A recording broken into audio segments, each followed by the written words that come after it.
नमस्कार, आप देख रहे हैं हमारी खास पेशकश और आपके साथ मैं हूं अमित मल्होत्रा। जाट आंदोलन का आगाज हो चुका है। प्रदेश के 19 जिलों में जाटों का धरना शुरू हो गया है। पहले दिन का धरना शांतिपूर्वक रहा। वहीं जाटों के आंदोलन को देखते हुए सुरक्षा के भी कड़े इंतजाम किए गए हैं। हमारी इस खास पेशकश में हम आपको आंदोलन के पहले दिन की तस्वीरें दिखाएंगे, साथ ही दिखाएंगे कि कैसे छावनी में तब्दील हो चुका है हरियाणा।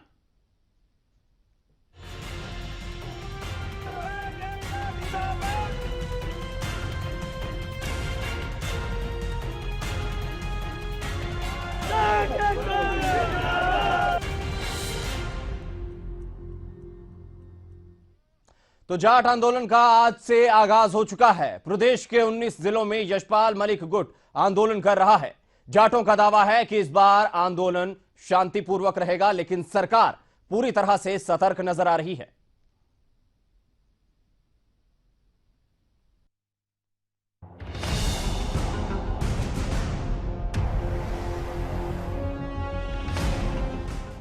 हरियाणा में एक बार फिर जाट आंदोलन का आगाज हुआ है।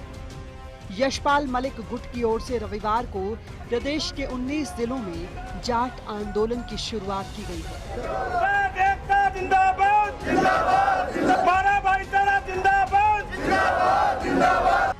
इस आंदोलन की शुरुआत रोहतक के जसिया गांव से हुई। जाटों का कहना है कि जब तक उनकी मांगें नहीं मानी जाएंगी, तब तक उनका धरना जारी रहेगा।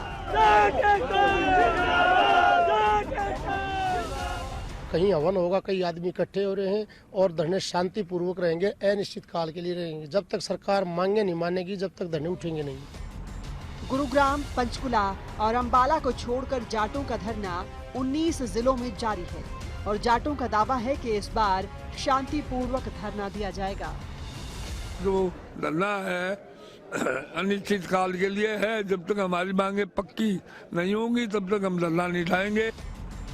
उधर कैथल में धरना स्थल को लेकर जद्दोजहद जारी है। जाट समुदाय देवबन में धरना देने की जिद पर अड़ा है, लेकिन प्रशासन सुरक्षा के लिहाज से यहां धरने की इजाजत नहीं दे रहा है।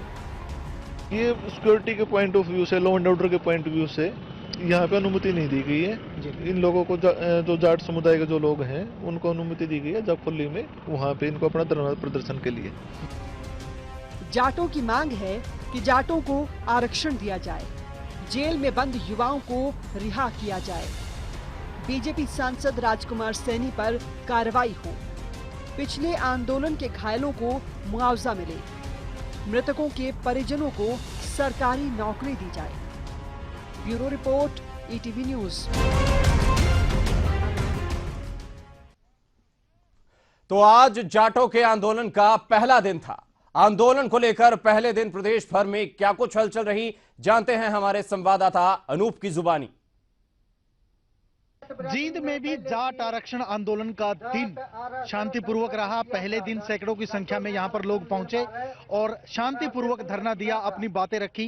एक मंच बनाया गया जिस पर सभी वक्ताओं ने एक एक करके अपना जो है वो संबोधन किया और सभी ने अपील की एक सुर में कि जाट आरक्षण आंदोलन इस बार पूरे तरीके से शांतिपूर्ण रहे। किसी भी तरीके की हिंसा या उपद्रव, किसी तरीके की कोई घटना, दुर्घटना इस आंदोलन के दौरान नहीं होनी चाहिए। तो कुल मिलाकर जाट आरक्षण आंदोलन का पहले दिन जींद के अंदर भी पूरी तरीके से शांतिपूर्ण रहा। तो आज से जाटों का आंदोलन प्रदेश के 19 जिलों में शुरू हो चुका है, लेकिन मुख्य तौर पर इसकी शुरुआत रोहतक के जसिया गांव से हुई। पहले दिन यहां जाटों का जमावड़ा भी लगा और यह फैसला लिया गया कि इनकी ओर से सरकार से बातचीत करने के लिए कोई भी नहीं जाएगा। जसिया गांव से पहले दिन की रिपोर्ट दे रहे हैं हमारे संवाददाता धीरेन्द्र चौधरी। अखिल भारतीय जाट आरक्षण संघर्ष समिति ने आज प्रदेश के 19 जिलों में धरने दिए। रोहतक के जसिया धरने में भी हजारों की संख्या में लोग पहुंचे और लोगों ने एक शोर से ये कहा कि सरकार ने जितनी बार वायदे किए हैं, हर बार वायदा खिलाफी की, लेकिन इस बार जो धरना दिया गया है, जब तक सरकार उनकी मांगों को नहीं मांगेगी, ये धरना खत्म नहीं किया जाएगा। एक बात और यहाँ से साफ की गई कि इस बार बातचीत के लिए सरकार के पास कोई नहीं जाएगा, क्योंकि सरकार को पहले कई बार इत्तला किया जा चुका है कि उनकी मांगे क्या हैं। जब तक इन मांगों को पूरा नहीं किया जाएगा, ये धरने नहीं उठेंगे। और अब जो लोग यहाँ धरने में दिन भर बैठे हुए थे अपने दैनिक कामकाज के लिए अपने घर चले गए हैं। कल सुबह फिर वापस इसी धरने पर आएंगे और लोगों का कहना है कि इसी तरह से धरना तब तक जारी रहेगा जब तक उनकी मांगों को पूरा नहीं किया जाएगा। कैमरामैन संजय दांगी के साथ धीरेन्द्र कुमार, ईटीवी न्यूज, जसिया, रोहतक। तो वहीं जींद में जाटों ने 21 गांव में धरना दिया। यहां क्या कुछ हालात रहे, चलिए आपको वो भी दिखाते हैं। जाट आरक्षण के लिए 21 गांव में महाभारत का रण। जी हां, इस गांव के साथ ये मान्यता जुड़ी हुई है कि महाभारत काल की लड़ाई का परिणाम और महाभारत काल की लड़ाई का जो जीत हासिल हुई थी पांडवों के कौरवों पर, इसी गांव में हुई थी।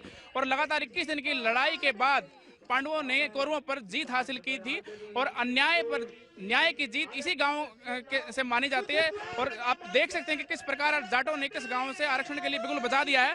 अब मैं आपको दिखाना चाहूंगा कि आज 21 गांव से आज जाटों का जमावड़ा लगना शुरू हो गया है। जाट आरक्षण के लिए यहाँ पर भारी संख्या में लोग जुटना शुरू हो गए हैं। हालांकि आज जाट आरक्षण का पहला दिन है और आप देख सकते हैं कि पहले दिन ही जाटों का यहाँ पर जो जमना शुरू हो गया है। और महिलाएं भी, अगर महिलाओं की बात करें तो वो भी पीछे नहीं है। इन जाटों के साथ कंधे से कंधा मिलाकर वो भी आरक्षण की लड़ाई में पुरुषों के साथ आई हैं। आप साफ तौर पर देख सकते हैं कि इस बार किसी भी कीमत पर जाटों ने आरक्षण की लड़ाई को जो है आज यहां से शुरुआत कर दिया। और साफ तौर पर कहा जा सकता है कि जिस प्रकार प्रशासन और जाट समुदाय बार बार ये दावे कर रही है कि किसी भी कीमत पर शांति को भंग नहीं होने दिया जाएगा, लगातार उनको लेकर वो इस पर लगे हुए हैं। और हमारे साथ फिलहाल अभी राष्ट्रीय कार्यकारिणी के सदस्य हैं कैप्टन रणधीर चहल, उनसे बात करते हैं और जानते हैं कि किस प्रकार यहाँ से जो लड़ाई शुरू करी आरक्षण के लिए उन्होंने, तो क्या मान्यता जुड़ी है। कैप्टन साहब, यहाँ जो 21 गांव है, क्या मान्यता जुड़ी हुई है, क्या किस मान्यता को लेकर आपने इसी गांव से धरना स्टार्ट किया है। देखिए, जब महाभारत का युद्ध हुआ था तो 21 दिन लड़ाई चली थी। उस 21 दिन की लड़ाई के अंदर दुर्योधन के अंदर यहाँ की ढोलवा तालाब है, उसके नाम से दुर्योधन को ढूंढ के मारा गया था। और 21 दिन लड़ाई का अंत इसी 21 गांव के अंदर हुआ था। इसीलिए हमने 21 गांव को चुना है। इस दफा जो ये आरक्षण की लड़ाई है इसी 21 गांव से खत्म होगी। सरकार को इसके लिए झुकना पड़ेगा और जाटों की आवाज माननी पड़ेगी। हम शांतिपूर्वक हैं, शांतिपूर्ण धरना देना चाहते हैं, शांतिपूर्ण रहना चाहते हैं। अगर सरकार ने या किसी आदमी ने इसके बीच में छेड़छाड़ करने की कोशिश की तो हम उसका मुंह तोड़ जवाब देने के लिए तैयार हैं। ये थे हमारे साथ अखिल भारतीय जाट आरक्षण संघर्ष समिति के राष्ट्रीय कार्यकारिणी के सदस्य कैप्टन रणधीर चहल। और इनका मानना है कि अन्याय की न्याय पर जिस प्रकार महाभारत काल में जीत हुई थी, ठीक उसी प्रकार सरकार को झुकाकर वो आरक्षण का हक यहां से प्राप्त करेंगे। जींद से कैमरा मैनेजर के साथ ईटीवी न्यूज विजेंद्र कुमार, जींद। चलिए, जींद के बाद आपको दिखाते हैं झज्जर के हालात। झज्जर में भी जाट समुदाय ने धरना दिया। धरना स्थल पर टेंट लगाया गया है। कैसा रहा यहां का पहला दिन, ये बता रहे हैं हमारे संवाददाता धर्मवीर शर्मा। अखिल भारतीय जाट आरक्षण संघर्ष समिति ने आज से एक बार फिर से अपनी आवाज बुलंद करनी शुरू कर दी है। इस वक्त हम खड़े हैं झज्जर में, जहां पर जाट आरक्षण संघर्ष समिति के लोग यहां पर धरने पर बैठे हैं और लगातार ये मांग कर रहे हैं कि हरियाणा सरकार जो है वो ना सिर्फ जाटों को आरक्षण दे, बल्कि पिछले साल 2016 में फरवरी में जाट आंदोलन के दौरान जो जिन लोगों की मौत हुई थी उनको शहीद का दर्जा दे और उनके परिवार से लोगों को सरकारी नौकरी भी दे। कई मांगों के साथ यहाँ पर जो लोग हैं वो डटे हुए हैं। कुछ लोग हमारे साथ हैं, उनसे हम बातचीत करते हैं। सर, क्या कुछ मांग अब आपकी है इस आंदोलन के जरिए? सबसे पहले इस आंदोलन के लिए मांग है हमारी, जो ये हमारे भाई 320 हरियाणा की छत्तीस बिरादरी के भाई जेलों में बंद थे आरक्षण के मामले, तो फरवरी 2016 के, उनको सभी की ये मुकदमे खारिज किए जाएं। जो अभी भी 60% भाई हमारे छत्तीस बिरादरी के बंद हैं, जिन सभी जातियों से आप यहाँ आज धरने देख रहे होंगे, छत्तीस बिरादरी के भाइयों ने आए हैं। उन्होंने तो अपने शपथ रखे हैं कि आज पहला दिन था, वन भी करवाया था हमने। ये बच्चे जो 30 भाई हमारे छत्तीस बिरादरी के शहीद हुए थे आंदोलन में, उनके उसमें हमने आज हवन भी करवाया था। और जिला जगह में प्रधान होने के नाते से छत्तीस बिरादरी जाकर निवेदन करके आए थे, सभी यहाँ पहुँचे हैं। कल से हमारी संख्या बढ़ती चली जाएगी, शांतिप्रिय धरना देंगे। पिछली बार अगर हम देखें तो काफ़ी कुछ चीज़ें हुई, काफ़ी कुछ नुकसान भी हुआ, सरकारी संपत्ति को कहिए या प्राइवेट संपत्ति को कहिए, और उसमें नाम आया कि जो लोग संघर्ष कर रहे हैं, जो लोग धरना कर रहे हैं, उन लोगों ने तोड़फोड़ की है। क्या इस बार आपने क्या किस तरह का आपने कोशिश की है कि वो दोबारा उस तरह की चीजें ना हो? ये षड्यंत्र था सरकार का जी। सरकार बिल्कुल हमारी कौम को और छत्तीस बिरादरी भाईचारा बिगाड़ने, एक सांसद हम उसका नाम भी नहीं लेना चाहते क्योंकि वो नाम के लायक भी नहीं है। उसने हमारे भाईचारा को जो तोड़ने का काम किया था वो हम 2017 में जोड़ने का काम कर रहे हैं। वो भाईचारा सभी बिरादरियों मिलकर हम भाईचारा बनाने का काम कर रहे हैं। इसमें तो वहीं भिवानी में भी पहले दिन जाटों ने धरना दिया। पहले दिन कई जाट नेता धरना स्थल पर जुटे, वहीं पुलिस प्रशासन भी भारी तादाद में मौजूद रहा। यहां का जायजा लिया हमारे संवाददाता जगवीर ने। आरक्षण मामले को लेकर पूरे हरियाणा में यशपाल मलिक गुट ने जिला सतर पर एक एक जगह पर एक एक गांव में धरने दिए गए हैं। इसी के तहत भिवानी में गांव धनाना में धरना दिया गया है। धरने सुबह 10 बजे शुरू हुआ था और शाम 5 बजे तक चला है। धरना पर बैठे जाट नेताओं ने साफ कहा कि इस बार उनका जो आंदोलन है वो आरक्षण की मांग की बजाय जो सरकार से वादे हुए थे उनको लेकर है और जो वो वादे पूरे नहीं हुए। उनका साफ कहना कि इस बार का जो धरना है, प्रदर्शन है, वो सरकार की वादा खिलाफी के खिलाफ है, क्योंकि सरकार ने जो वादे किए थे जाट नेताओं से वो पूरे नहीं किए हैं। उनकी मांग है कि जो युवा आंदोलन के दौरान जेलों में गए थे उनकी रिहाई हो, जो मृतक लोग हैं उनके परिजनों को सरकारी नौकरी दी जाए और आर्थिक मदद दी जाए। इसके साथ ही उन्होंने कहा कि जब तक सरकार उनकी ये मांगे पूरी नहीं करेगी तब तक उनके जो धरने हुए अनिश्चित काल के लिए सुबह 10 बजे से 5 बजे तक जारी रहेंगे।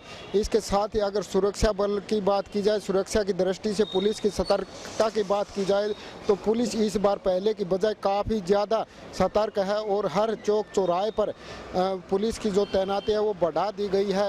अगर कुल पुलिस की बात करें तो इस बार 6 जो टुकड़ियां हैं वो भिवानी पुलिस में कार्यरत हैं और अम्बाड़ा व यमुनानगर से अतिरिक्त पुलिस की टुकड़ियां मंगवाई गई हैं। एसपी ने साफ कर दिया कि जो पुलिस टुकड़ियां उनके इंचार्ज और ड्यूटी मजिस्ट्रेट जो हैं वो मौके की नज़ाकत को देखते हुए अपने हिसाब से फैसला ले सकते हैं। उन्हें इस बार कोई हिंसा अगर दिखाई दे या कोई ऐसी वारदात हो तो वो बगैर ऊपरी आदेशों के वो फैसला ले सकते हैं। मौके की नज़ाकत को देखते हुए उन्हें ऊपरी आदेशों को या किसी उच्च अधिकारी से इस बारे में आदेश लेने की ज़रूरत नहीं होगी।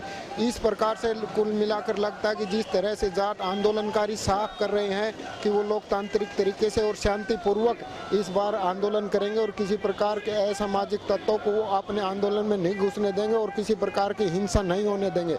और जिस प्रकार से पुलिस सतर्क है और सख्त निर्देश दिए गए हैं कार्रवाई के लिए, उसको देखते हुए हम कह सकते हैं कि शायद इस बार जो पीछे हिंसा हुई थी, आगजनी हुई थी, वो इस बार ना हो। Jagveer Ghanghas, ETV news, Bhiwani. तो जाटों के आंदोलन का आगाज हो चुका है। चलिए हमारी इस खास पेशकश में हम यहां रुक रहे हैं एक छोटे से ब्रेक के लिए।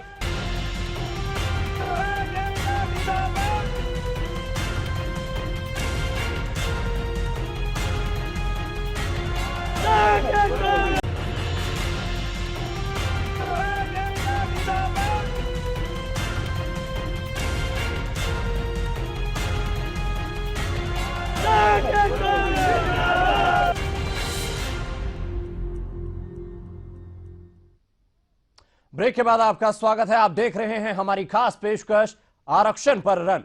जाटों के आंदोलन को देखते हुए इस बार सुरक्षा के भी पुख्ता इंतजाम किए गए हैं। चप्पे चप्पे पर जवान तैनात हैं जो कड़ी निगरानी रख रहे हैं।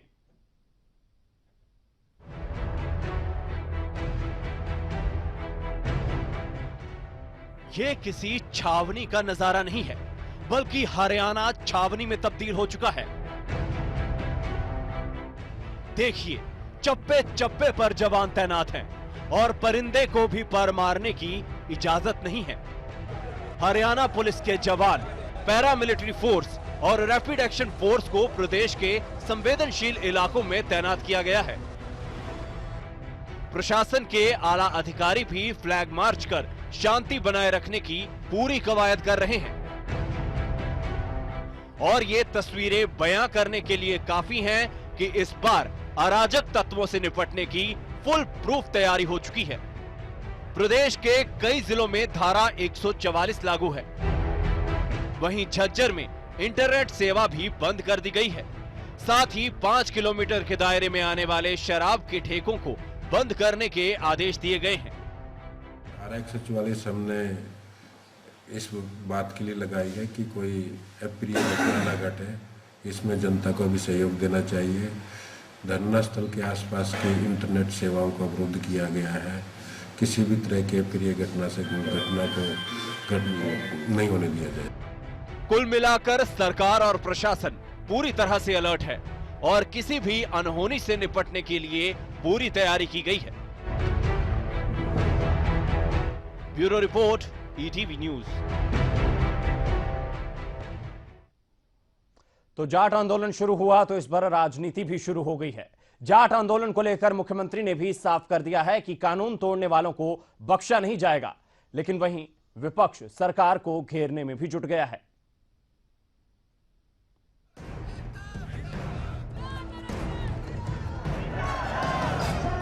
जाटों के आंदोलन को लेकर मुख्यमंत्री मनोहर लाल ने दो टूक कही है। सीएम ने साफ कहा है कि आंदोलन का अधिकार सबको है, लेकिन अगर किसी ने कानून तोड़ा तो उसके खिलाफ सख्त कार्रवाई की जाएगी। सब व्यवस्थाएं ठीक हैं, सब इंतजाम भी हैं और हमने अपील भी की है और लोगों ने विश्वास भी दिलाया कि एक प्रकार से शांतिपूर्ण तरीके से अपनी बात रखेंगे और लोकतंत्र में शांतिपूर्ण तरीके से बात रखने का सबको अधिकार है, लेकिन किसी भी सीमा को तोड़ने का अगर कोई प्रयास करेगा तो सख्ती से उसको निपटा जाएगा। अभी तक 37 कंपनियां हमारे आई हैं, हमने 55 कंपनियों की मांग की थी, तो और जो आवश्यकता होगी तो निश्चित रूप से आएंगी। उधर प्रदेश के पर्यटन मंत्री रामविलास शर्मा ने जाट समुदाय के युवाओं को सूरजकुंड आने का न्योता दिया है। सड़कों पर बैठने से अच्छा नहीं होगा, आप सब लोग सूरजकुंड मेले में आइए। यशपाल मलिक के यूपी के मित्र हैं, हरियाणा का आदमी बड़ा दमदार है, तो कोई भी जमुना पार का आदमी हरियाणा का नेता नहीं हो सकता। जाट समुदाय से ताल्लुक रखने वाले केंद्रीय मंत्री चौधरी बीरेंद्र सिंह ने आरक्षण के लिए सभी को एक साथ मिलकर लड़ने की नसीहत दी है। हम सामाजिक रूप से, ऐतिहासिक दृष्टि से, पृष्ठभूमि से हम एक ही हैं समाज का, इसलिए उनको मिला हुआ है तो हम ये समझते हैं कि हमारा भी हक बनता है, हमें भी मिले। आंदोलन पर सियासत भी जारी है। जाटों के आरक्षण को लेकर कांग्रेस ने सरकार की नीयत पर सवाल उठाए हैं। कोई शक की गुंजाइश नहीं है, पूर्ण रूप से ये सरकार जिम्मेदार है। तो अब भी मेरा ये है, कोई भी आंदोलन करे, आंदोलनकारियों से यही है कि शांति प्रिय ढंग से करे। सरकार की नीयत ठीक नहीं है। कुछ सरकार की नीयत आपस में भिड़ाने की वो रहती है, वो उसकी चाल में ना आए भाई। निश्चित तौर पर कांग्रेस पार्टी ने हमेशा ये बात कही है कि लोगों को सामाजिक न्याय, सामाजिक सशक्तिकरण उनका मिलना चाहिए और जो लोग पिछड़े हैं, चाहे वो जातियाँ हों, समुदाय हों, व्यक्ति हो, उनको आगे लाने में विशेष भूमिका होनी चाहिए। 2.5 साल के अपने कार्यकाल में फेल हो गई है, कोई ऐसा काम नहीं कर सकी जिसकी तरफ जनता का ध्यान, और अपने फेल्योर से जनता का ध्यान बंटवाने के लिए कभी कोई मुद्दा छेड़ देते हैं, कभी कोई मुद्दा छेड़ देते हैं। काबिले गौर है कि जाट समुदाय पिछले कई सालों से आरक्षण की मांग कर रहे हैं। पूर्व की हुड्डा सरकार और मौजूदा मनोहर सरकार ने जाट समेत कई जातियों को आरक्षण दे भी दिया था। पूर्व की हुड्डा सरकार की ओर से दिए गए आरक्षण को पंजाब हरियाणा हाईकोर्ट ने रद्द कर दिया था, तो मनोहर सरकार के आरक्षण पर अंतरिम रोक लगा रखी है। ईटीवी न्यूज के लिए मनोज कुमार के साथ ब्यूरो रिपोर्ट। तो अपनी मांगों को लेकर जाटों ने एक बार फिर से आंदोलन की राह पकड़ी है, लेकिन सरकार की तरफ से भी संदेश साफ है कि शांतिपूर्वक धरना दिया जा सकता है, लेकिन अगर कोई भी उत्पात मचाने की कोशिश करेगा तो उसे बख्शा नहीं जाएगा। चलिए, बहरहाल इस खास पेशकश में अभी के लिए इतना ही। दीजिए इजाजत, नमस्कार।